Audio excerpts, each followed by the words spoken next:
गलत नहीं होगा जो व्यक्ति एक बार नहीं, दो बार नहीं, 3 बार ईडी के समक्ष प्रस्तुत होके सवालों के जवाब ना दे, वो कट्टर बेईमान है, पापी है, भ्रष्टाचारी है, लूट खसोट करता है, कमीशन खोरी करता है, और उस व्यक्ति का नाम अरविंद केजरीवाल है। गौरव भाटिया जी आपको संबोधित करेंगे। मेरा विनम्र निवेदन है माननीय भाटिया जी से कि आप सभी पत्रकार मित्रों को संबोधित करें। बहुत बहुत धन्यवाद संजय मयूख जी। सभी पत्रकार बंधुओं को भारतीय जनता पार्टी की तरफ से नववर्ष की शुभकामनाएं भी। ये प्रेस वार्ता जो कट्टर बेईमान पापी आपके कन्वीनर अरविंद केजरीवाल घबरा के थरथर कांप रहे हैं, उस विषय पे है। और इस मंच से आज जो जनता के सवाल हम उठाने जा रहे हैं, हमें यकीन है कि कट्टर बेईमान अरविंद केजरीवाल एक शब्द उत्तर नहीं देंगे। और ऐसा क्यों है मैं आपको बताता हूं। जांच एजेंसियां आज बाज बनके ईमानदारी से भ्रष्टाचारियों को काट रही हैं, उनसे जनता की जो गाड़ी कमाई है उसका हिसाब मांग रही हैं।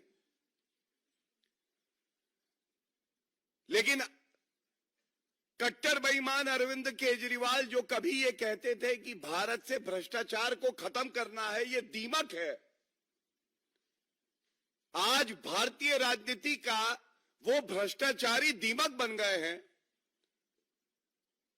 जिनको ये गलत फहमी है, ये गुमा है कि मैं कानून से ऊपर हूं।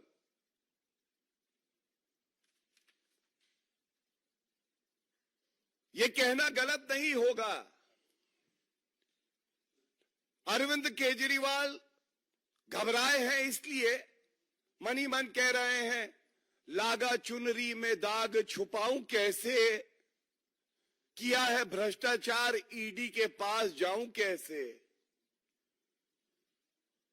कानून की ताकत, संविधान का रसूख, जांच एजेंसियों की ईमानदारी आज कट्टर बेईमान अरविंद केजरीवाल पे भारी पड़ रही है। ये सवाल सबके मन में आता है, जो अरविंद केजरीवाल भारत में राजनीति में ये कह के आए कि किसी पे आरोप लगे तो इस्तीफा दे दो, ईडी उनको पहला समन भेजती है नवंबर 2023 में। अरविंद केजरीवाल स्वयं को सर्टिफिकेट दे के कहते हैं, मैं कट्टर ईमानदार हूं। संविधान की आपने शपथ ली है तो आपको तो चाहिए कि ईडी के पास स्वयं जाएं, खाता और बही दें और दिखाएं कि आपने कोई भ्रष्टाचार, कोई पाप नहीं किया। लेकिन अरविंद केजरीवाल को लगता है खाता ना बही, जो भ्रष्टाचारी अरविंद केजरीवाल कहे वो ही सही। एक चिट्ठी लिखते हैं वो, और वो ईडी को कहते हैं कि अपना समन वापस लो। आजाद भारत के इतिहास में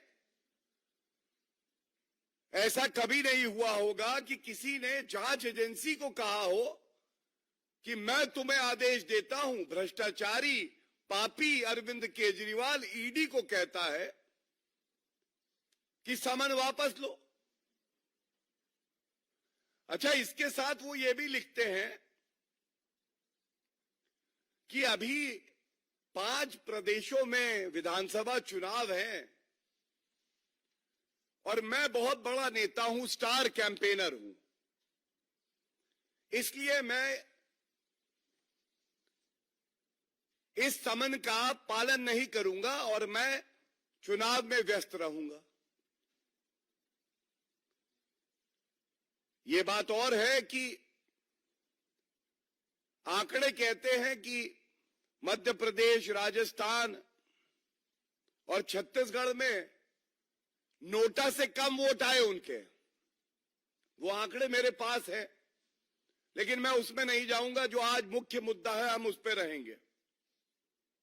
तो पहली बार अरविंद केजरीवाल जब थर-थर कांपे, घबराए, तो उन्होंने बहाना बनाया चुनाव का। फिर एक और समन दिया गया। ये 21 दिसंबर 2023। इस बार अरविंद केजरीवाल ने कहा, देखिए, मैं विपासना योग के लिए जा रहा हूं, मैं नहीं आ पाऊंगा। ये कहना गलत नहीं होगा। केजरीवाल करते नहीं है योग, कर रहे हैं केवल शराब की काली कमाई का भोग। यही सत्य है। उसके बाद एक और समन दिया जांच एजेंसी ईडी ने। आज ये उम्मीद की जा रही थी कि अगर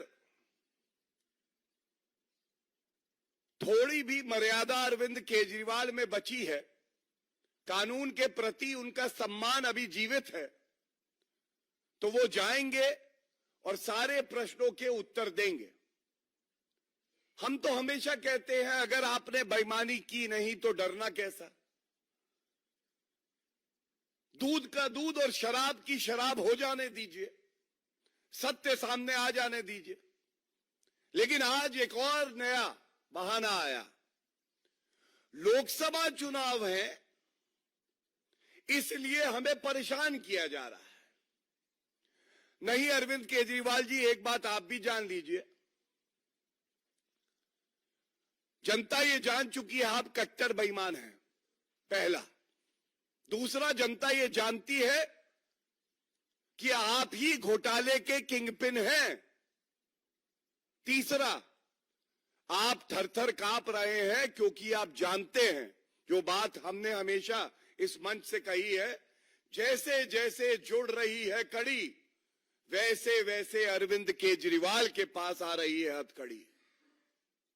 और आज ये कहना गलत नहीं होगा, जो व्यक्ति एक बार नहीं, दो बार नहीं, 3 बार ईडी के समक्ष प्रस्तुत होके सवालों के जवाब ना दे, वो कट्टर बेईमान है, पापी है, भ्रष्टाचारी है, लूट खसोट करता है, कमीशन खोरी करता है, और उस व्यक्ति का नाम अरविंद केजरीवाल है।